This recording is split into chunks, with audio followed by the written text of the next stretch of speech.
Champions. I'm Amy Morgan, the feature writer for the Marriage Initiative. I'm so delighted to introduce Chuck and Ann Bentley to you today. CEO of Crown Financial Ministries, Chuck has led the organization, originally founded by Larry Burkett in 1976, for the past 25 years. More than just getting out of debt or cutting credit cards, the ministry's foundation in biblical truth aligns people's minds and hearts with God's purpose for money. Chuck and Ann's book on money and marriage, Money Problems, Marriage Solutions, 7 Keys to Aligning Your Finances and Uniting Your Hearts, seen here, explains how money struggles cause marital conflict, rob couples of joy, and shares how Chuck and Ann learned to resolve those issues together. Chuck also is the host of 2 daily radio broadcasts, The Crown Money Minute and My Money Life, featured on more than 1,100 Christian music and talk stations in the U.S. A proponent of generosity for global impact, Chuck also is the founder and executive director of the Christian Economic Forum, a global network dedicated to advancing God-inspired solutions to the world's greatest challenges. Chuck and Ann, thank you so much for being here. Thank you, Amy. Thank you for having us. Well, I just love, as we talked, that Crown is not just about debt. It's about a heart transformation. Can you share that and maybe talk about your story and how you guys came to that realization? Yeah, Amy, we were 2 very different people when we got married. We had completely different ideas about money. Ann was actually conservative and more the saver in our family, and I was not conservative with money. I was the big risk taker. I always had a big dream, and I spent more money than we were making. So it left us with a lot of stress. And I remember we loved each other, but we couldn't really make good financial decisions together. And Ann prayed for me, by the way. I think it was about 20 years that God would just change me. And so she's a testimony to faithfulness in prayer. But she knew we needed something to get us on the same page. So you tell them how you got me into a Crown Bible study. So our church was offering the Crown Bible study class, and I called the man in charge and said, "Hey, do you have any openings?" And he said, "Well, we're full, except for a Sunday night class." Let me back up. I asked Chuck if we could do the class, and he said, "No, I'm too busy." And I said, "Oh, can we just, I really think we need it." He said, "The only night I'm available is Sunday nights." So back to talking with this gentleman, he said, "The only class I have open is a Sunday night, and all my couples are committing to lead a class the next semester." And I said, "Oh, sure, we'll do that. Yeah. We'll do that." I knew not to ask him. Yeah. So she pre-committed me, and I went reluctantly to the class. And in the class, we realized that God had a lot more to say about money than just managing a budget or paying off debt, which we were fairly good with our money at the time. What we weren't good at is having a similar philosophy. And so when we saw that God's word talked about what we believe about money, I remember Ann said to me, "Do you believe what God says about money?" And I said, "Yes, I'm not smarter than God. Of course I believe what God says about money." And she said, "If you will follow God's lead on finances, I will follow you." And so that united us under a common belief system. Because she didn't believe what I thought about money. I didn't believe what she thought, but we both agreed with what God said. Oh, I love that. And what did God say? Well, first of all, he said that we're not the owners, we are stewards. And Amy, that's what changed me so dramatically, because when you're the owner, you want to measure your success by volume. How much do you own? How much do you have? When you're a temporary steward, when it's just passing through your hands, God's standard is faithfulness, which is an issue of the heart. And so I had to have my heart changed from trying to be a driven accumulator, an owner of wealth and resources, to someone who was just going to steward them faithfully. And that was Ann's heart long before it was my heart, but he finally got my attention And that's what started us down the path of, okay, let's be good stewards of what God has given us. Oh, I just love that. And then how did that kind of mutual getting on the same page, how did that then transform in your life? Well, several things. I like to get my way, Amy. I have a strong personality, and we would disagree often, and Ann was gentle. And so she would just be quiet and sort of suffer my pushiness. I wanted my way, and I would argue and debate. On how we were going to spend money. Yeah, how we were going to spend money. She didn't want to spend money, by the way. I wanted to spend it. And, she could stretch a penny into a copper wire. And I just didn't, I wasn't frugal at all. And I just couldn't figure out why, if I had this money, we weren't going to go spend it. She wanted to save it or give it. And I didn't want to do either one of those. And of course, God tells us to do both of those. But in the first process, we realized we were fighting with each other. We weren't fighting the problem together. Yeah. And so Satan had sort of tricked us into seeing each other as the enemy, not that we didn't love each other, but there was friction. And so we decided we needed to make peace and to accept that we were different and we could help each other.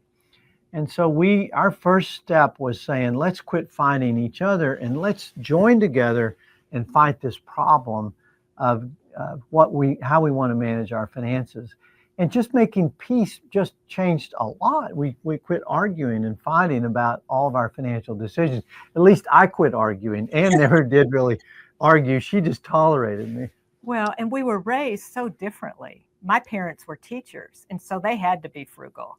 Chuck's dad was in oil and gas exploration. He was a gambler, really. Yeah. And, it was totally different. We Yeah. came in with totally different ideas on money. Oh, well, I love that. And you talk about being a peacemaker, and I definitely want to go back to that. But then how did you get to Crown? Because that journey really shows your heart change. Yeah, Amy, it's a miracle of God, because I was the last person that ever thought that I would be telling other people about how to manage money or what God said about money, because I didn't know it myself. And I had no interest. I was working in business. I was ambitious. I had financial goals and dreams, and all of it was around more, more, more. And so the Bible helped me to see that money had taken control of my life. It was my idol. It was what I put my confidence in, my identity, my purpose. And I asked God to forgive me for making money my idol. And when that shift happened, we wanted to teach other young couples about how to manage money. So we just started volunteering. We just led class after class after class. And we had so much fun doing it, because no matter where you live in the world, if you deal with money, there's going to be some problem. Yeah. Everybody's got a problem with money of some variety. But through that volunteering, God just started to change my heart, and the ministry approached us and said, wow, you're really active as a volunteer. Why don't you consider joining us? And we prayed about that, and it was quite a miraculous change that we switched everything we were doing and joined staff. That was in the year 2000, so it's been 25 years ago. And when you say join staff, for our marriage champions who might not know, it just sounds like a simple little phrase, but you gave up your entire business career to become basically a missionary, raising your own support to work for Crown. So talk about that. I mean, that was quite a step. You really put your money where your mouth was. Yeah. Well, we agreed together to do it. If we didn't tell anybody, we were raising support. We wanted to do it the George Mueller way and just pray and see God provide. So that's how we started out. Well, Ann knew I needed to learn to trust God with finances, because I had only really trusted myself. And by just saying, okay, Lord, we'll do this. We don't know if we'll have any income. You're going to have to provide, without us telling people. She especially didn't want me to tell her mother, who would worry. We had 4 children. Her mother would have worried herself to death. that, how is this going to work out? So we took this totally by faith. I did leave a career. I had a salary, I had stock, I had options, I had bonuses, and we denied ourselves that and said, Lord, we will trust ourselves to your care. And I can just tell you, it was one of the greatest decisions we ever made. We have been blessed beyond anything that money could have provided for us. And God has been so faithful to us. Well, you talk about Anne always saw the value of the riches that were within the home. And you had to have your eyes open to that. But it was just so sweet the way you talked when we visited before about your sweet Anne and your 46 years of marriage now and the joy that you have together. Well, I'll tell you this story, Amy, because it's not always been that way. On one of our wedding anniversaries, we went to our favorite local restaurant and we sat down to eat. And right after we were seated, a business client came through the door. I got up from the table and spent about 15 minutes talking to that client. And when I came back to the table, Anne was in tears because it was evidence of where my mind was. I wanted more business. I thought she would be happy that I, went to get more business from this client. And she realized that I had other priorities than in the home. And she really was praying that God would turn my heart towards the true riches. I say those are the riches money can't buy. Yeah. Well, and then once you got to Crown, they encouraged you to share, because money, like you said, every marriage has some issue with money. You said even the wealthy divorce. I mean, if just having money in itself solved all the world's problems, then that wouldn't be the case. But you said, and you write in the beginning of this book, that money issues really, and that chronic wearing down really caused to a lot of marital discomfort and divorce and just all sorts of marital stress. So let's walk this through. They encourage you to write this book. And even though, Dave, you are the primary author, I heard, Ann, that you had a good hand in this. It was a team effort. Well, really, Chuck wrote most of it. I just went through and said, no, that's not, you exaggerated greatly. She corrected it. She corrected I it. just went through. Well, she lived it, Amy. She Yeah. suffered through the friction and the discontentment that, she couldn't get my attention to change. And it took God to do that. I'll just say too, Amy, that we had some friends recently that started divorce proceedings on the day of their 50th wedding anniversary. Oh. And what that reminds us of so poignantly is that it always takes maintenance and attention and devotion to your relationship, and never take it for granted.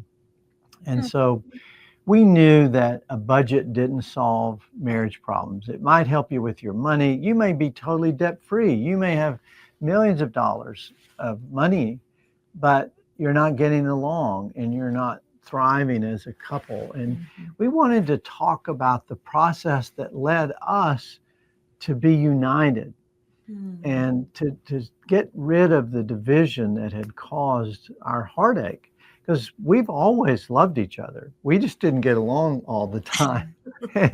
And so this really helped us to be united. And the book is how that happened in our life. And it was really miraculous how God changed Chuck's heart. And just looking back on those years, I'm so grateful, because he was truly a transformed man. Well, and we would have never dreamed that, out of our misery would come ministry, but that's how God works. He heals something and he allows you to share that healing with others.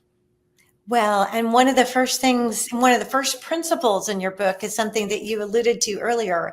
It's about being a peacemaker. And since that's kind of I guess the foundation is God's view of money, but then your first big pillar is that being a peacemaker. So let's talk about that. Let's share with our marriage champions what that even means and how that was a big help to y'all. Well, we started living by this little anonymous saying that the first to apologize is the bravest, the first to forgive is the strongest, and the first to forget is the happiest. And so that became a challenge. Like when we would have a disagreement, who would be willing to admit they were wrong and say, I'm sorry? Because that, our pride prevents us from wanting to take that first step. Anne is, she was hopeful that I would be a little bit more soft-hearted when I was wrong and start to say I was sorry more quickly. And I've learned to do that. And we both have, I think. Yeah, I think it's helped. She's learned too. But we say we're sorry. And we try not to go to bed with any anger or division or coldness where you don't want to talk to each other. The Bible says, don't let the sun go down on your anger. And we really put that to practice. And we discuss when we've hurt each other's feelings. And Amy, I think that's a very underrated problem in marriage, is just a hurt feeling, because they accumulate. Yeah. And if you don't deal with them, you're sort of carrying these invisible burdens around. And sometimes you pull them back up and use them against one another if you don't put them aside and really forgive each other. So that helped us to be peacemaker, and it helped me to stop being so argumentative when I wanted my way. You seem like a lovely, kind man. You keep describing yourself as argumentative, and that just seems so incongruous with he's exaggerating a bit, I will say. He's strong-willed, and so he did expect to get his way, but you didn't argue about it that much. Well, I will say you're getting the better version, Amy. You don't get the behind the closed doors ugly version when I'm mad. We're getting the sanitized version. Yes. Oh, I love it. Well, we all like that. Well, I'm just looking down at some of your other chapters. You kind of have the prosperity, purpose, any other specific highlights from the book that you'd like to share, your key principles? Well, I would say for prosperity, it was important to us to define it. I had assumed that it just was more money. And the harder I worked, or even the more successful we became, the more nervous Ann became, because it became the control of my life. And I had assumed that more money would be a better family. She would be proud of me, happy with me. But it didn't mesh with her definition of prosperity. And hers was that our riches are in our family. They're in our home and our children and our grandchildren and the things that God gives us, no matter how much money we have. And she was willing to see the true riches which come from the Lord that money can't buy. Yeah. And I had my eyes on the temporal riches. And I think defining prosperity, I think agreeing on what it was huge for us. Because it actually took a lot of the pressure off of me to just go, conquer the world and make a lot of money. She wanted me. She told me one time, I didn't marry money. I married you. Mm-hmm. And that was meaningful to help define prosperity and to agree to that. Yeah. One of my favorite stories in the book was the Armani suit story. You guys have a quick Reader's Digest version of that? Because it was so cute. I laughed out loud. It was but it really it drives the point home of a lot of what you're talking about. Well, he was a bit argumentative at the beginning of that story. Now she's telling the truth. So we agreed to a process to sort of negotiate a settlement to stop me from pushing, because and the way I looked at it is once she agreed with me, the argument would be over. And she wanted to be able to disagree with me and have it come to an end. Like no more, no mas, just quit. And so I don't know who came up with red light, yellow light, green light, but we agreed that if either one of us were trying to make a decision above $250, that if she said red light, we weren't going to do it. If we said either one of us said red, we wouldn't do it. If we said yellow, we would wait and pray. If we said green, we agreed we were going to go do it. We'd spend the money. Well, she loves red. She loves the red light. That's the only color she likes. She hardly ever likes. I've loosened up Yeah, a a little little bit. bit. So anyway, I'm going on a national interview, a big live television show. And I picked out a new suit because I had inherited a suit from a dead man. Giorgio Armani is what he left me. And I'd worn it for 25 years. And I said to her, I picked out a suit. It's like $300. It's on sale. It's off the rack. I want to buy it before I go in the interview. I want to look sharp. And she said, red light. And Amy, I thought, what is wrong with you? Like, you can't say red. Why? I've got the money. It's in our budget. I need a suit. This is a big deal. I'm an important person. He needed the suit for one time. That's why I said no. She goes, And he already had this great Armani suit, even though it was from a dead man. Right. Yeah, and you know, she said people are going casual. You don't need to have something new. We don't, you know, it's not important. And I said, well, how about a yellow light? And you decide by tomorrow before I have to go. No, red, we don't need it. And I was angry. I didn't maybe say it, or maybe I was seeming to be polite about it, but I wanted the suit. So I flew to this city. They interviewed me live. And this has never happened in my life. But in the interview, we're talking about stewardship and loving God and not money and living frugally and being joyfully generous. And he goes, but you know, that's so interesting you would say that, because I'm looking at you and you're wearing a Giorgio Armani pinstripe suit.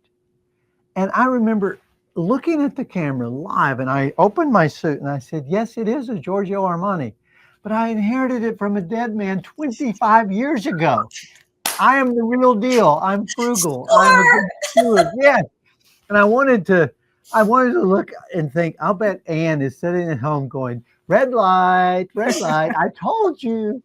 And so I really appreciated that she protected me. Yeah. And you know, it takes humility to receive advice. And I grew to appreciate her advice because I saw how God could use it. And I don't know if you remember the rest of the story. Yeah. But Amy, just quickly, the rest of the story is I told red light, yellow light, green light is one of our, and we still do that. Mm-hmm. If it's over 250, we have to, you know, do it all the time. And it really slows me down from spending money or even wanting to ask. I usually don't even want to ask.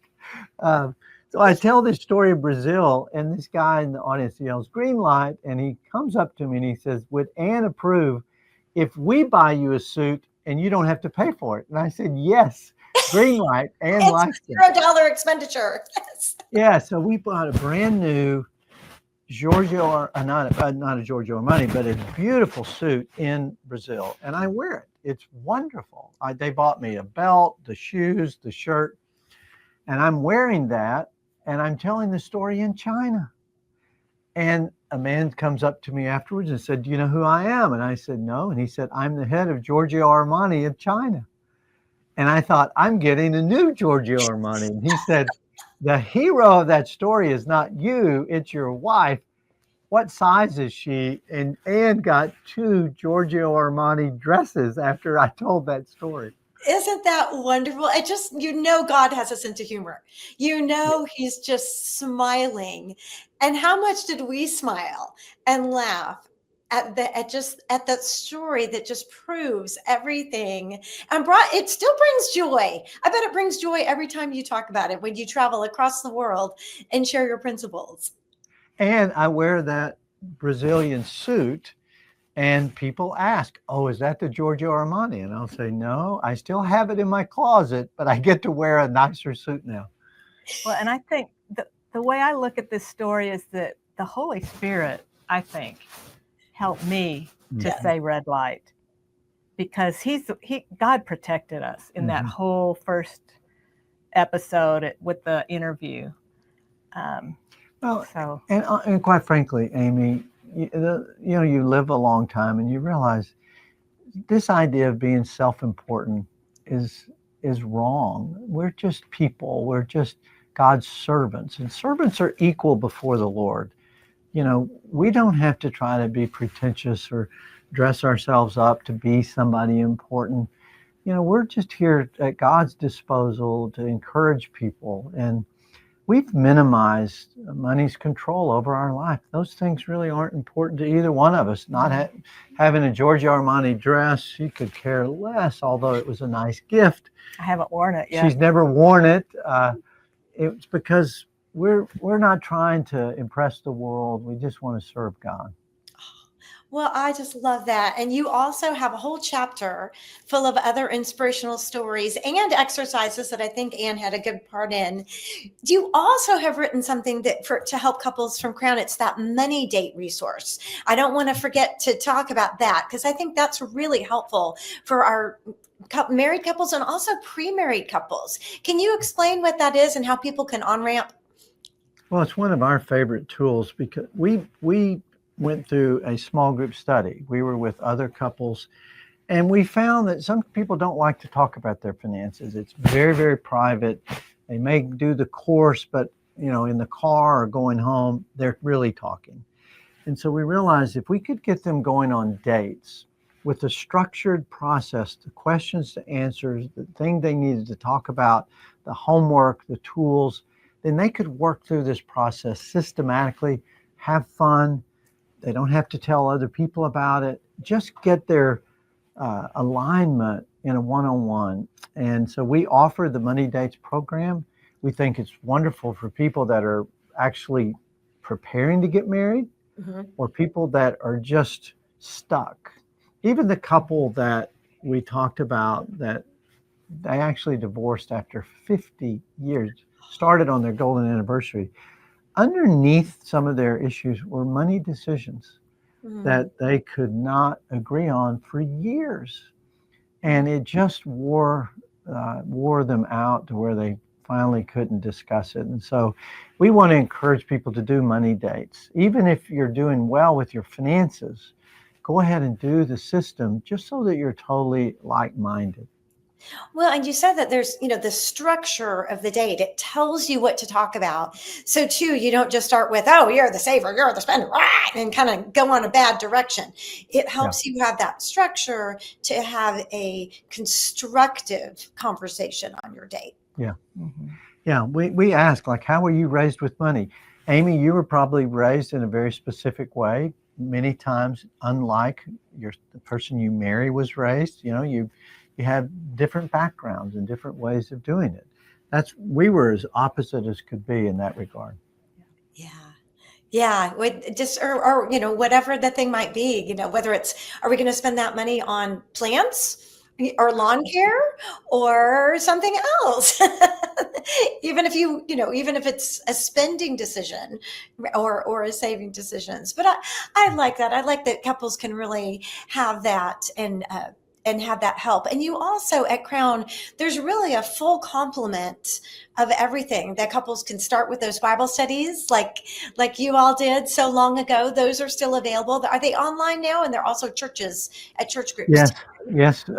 People do small groups at churches. It's very popular to do them online now. We're on, YouVersion, the Bible app. A lot of our coursework can be downloaded through the app. Very easy to access our tools. So there's that, and you also have some partners if people do need some, like a coach or some more one-on-one. Yeah, we have what we call the Crown Budget Coach. They are trained people that walk you through the process. Couples do that a lot, particularly if they're struggling with credit card debt and they just need some encouragement, some compassion for people who know that maybe they've had medical bills piling up. They need somebody to pray with them and just help them to take those steps. That works really well.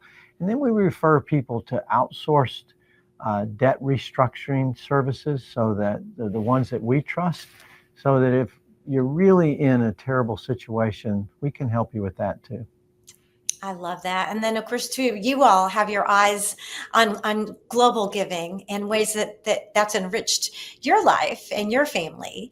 And I know that's something that you encourage others with as well. Yeah, we didn't even agree on our giving for so long. Ann wanted to be far more generous than I did. But that was a big change. And we made giving our priority, Amy. The financial changes in our lives weren't just so that we could spend money however we wanted to. We wanted God to spend us however He wanted to spend us. And so we prioritized giving. We try to minimize spending on ourselves and the things that, endear us to this world. We want our treasures to be in heaven. That is just so beautiful. Ann, do you have a last comment to add to that? It's just, we have just experienced great riches in relationships. God's given us the privilege of traveling around the world, working a lot with the poor who have such great faith. We've learned a lot from the poor. Just how they are so grateful for the very little that they have. And then at this stage in our life, being able to be more generous with our children too. We were so frugal when they were growing up that it's a delight to be able to help our kids. Oh. And how many grandchildren do you have now? 7. Yeah. That is Oh, that's such a blessing. Well, Ann and Dave, thank you so much for being here with us and inspiring us. Thank you. Thank you, Amy. Marriage Champions, if you'd like more information about the Bentleys and Crown Financial Ministries, you can always find us at marriageresources.org or marriageinitiative.org.